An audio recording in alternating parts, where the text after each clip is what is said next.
Hello, what's up mga tayong? Welcome back to my channel. This is Teng03, ang inyong lingkod. Muling nagbabalik. So, andito tayo ngayon sa kotse dahil gawa ng hinatid po natin yung anak natin. Yung anak ko, ano, nabali nagko-command po kasi siya. Kahit na may magyo, may pasok si Kumon. Talagang gagaling eh. So yun mga teng, kanina kasi bago kami umalis, tsaka dumating yung in-order ko na to, no. Bali nakita nyo naman na siguro sa thumbnail natin mga teng. Bali buksan na po natin. Ang in-order ko po is yung para dito sa manubela natin, cover po ng manubela natin. Kasi ngayon mga teng, yung nabili ko kasi dito dati, maganda siya. Class tingnan kasi leather, tas carbon, may carbon dito sa baba, leather dito. Maganda talaga yung pagka-leather niya. Kaso mga teng, yun know, dahil nga sa hawak, kasi pag nalalamig yung kamay ko, napapawisan, pasmado ba.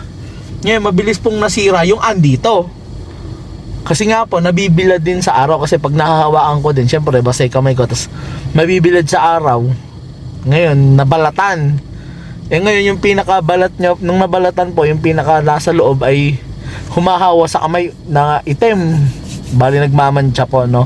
Tsaka hindi na maganda hawakan. Kaya mga teng, ngayon, nagpalit po tayo. Ngayon, bali, kaka-review sa Shopee. Ito yung nakita ko. Tumingin din ako sa YouTube.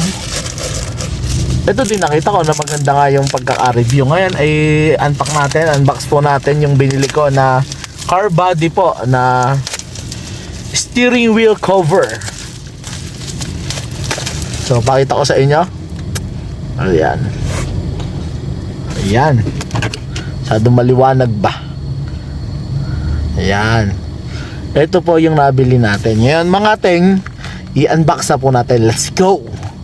Yan, ganun pa rin. Na unbox natin. Bali, ito pong nabili natin ay hindi na po siya leather. Hindi na rin po siya yung carbon na gano'n. Maganda talagang tingin. Kaso di nagtagal. Pero ito sa tingin ko magtatagal na to, no, mga ting. Kasi nga po, ito ay goma. Siyempre, pag ini-expect natin ng goma, may amoy goma to, no, mga ting. Pero ito, wala po. Nakaka-addict.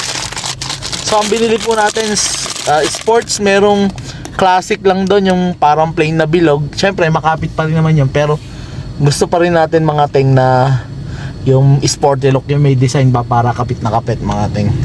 So ito po yung nabili natin, pakita ko sa inyo. Goma po ito, goma po talaga siya.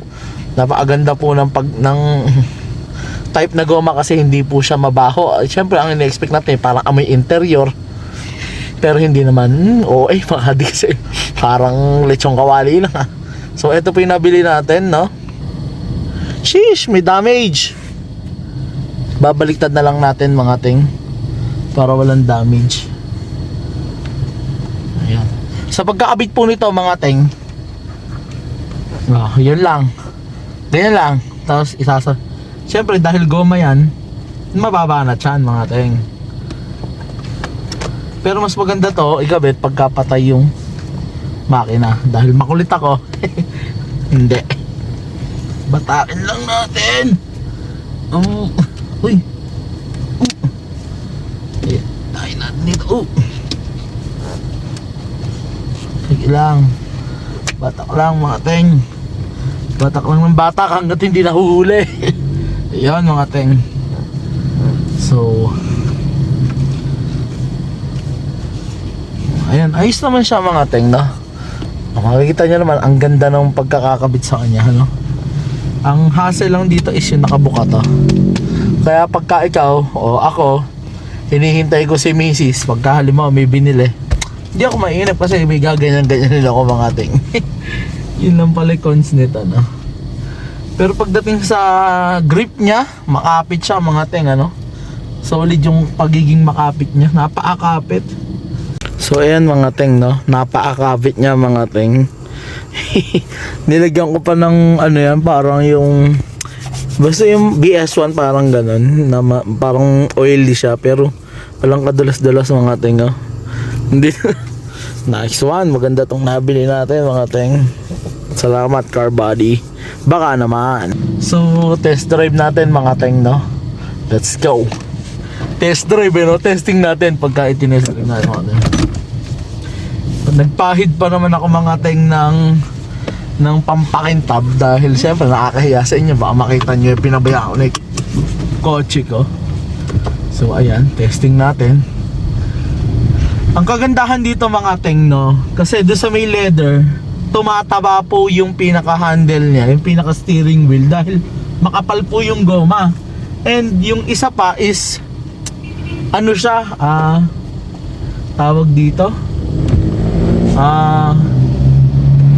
yung dahil pagka minsan nagagasgas yung loob niya, no, nagkakapote, kaya nga pinakita ko sa inyo na malinis na. Kasi nung tinanggal ko yon, kumapit na dun yung, kasi puti yung goma niya na matigas. Ngayon pag nagagasgas, kumakapit ngayon, kumukulay dito ngayon sa ano natin, sa steering wheel natin. Eh ngayon, ito hindi kukulay to kasi magandang klaseng goma, no? Ayan mga teng. Ayos naman siya mga teng. Oh, uy. Easy. Ay, di ba napakadali niya lang i-drive. Yan mga teng. Walang dulas-dulas to mga teng. Goods na goods. Kapit na kapit. So ayun, iayos lang natin ang parking at doon natatapos mga teng yung ating vlog. So hanggang dito na lang mga teng. Kung ikaw ay hindi pa nakasubscribe kay Teng O3, mag-subscribe ka na teng.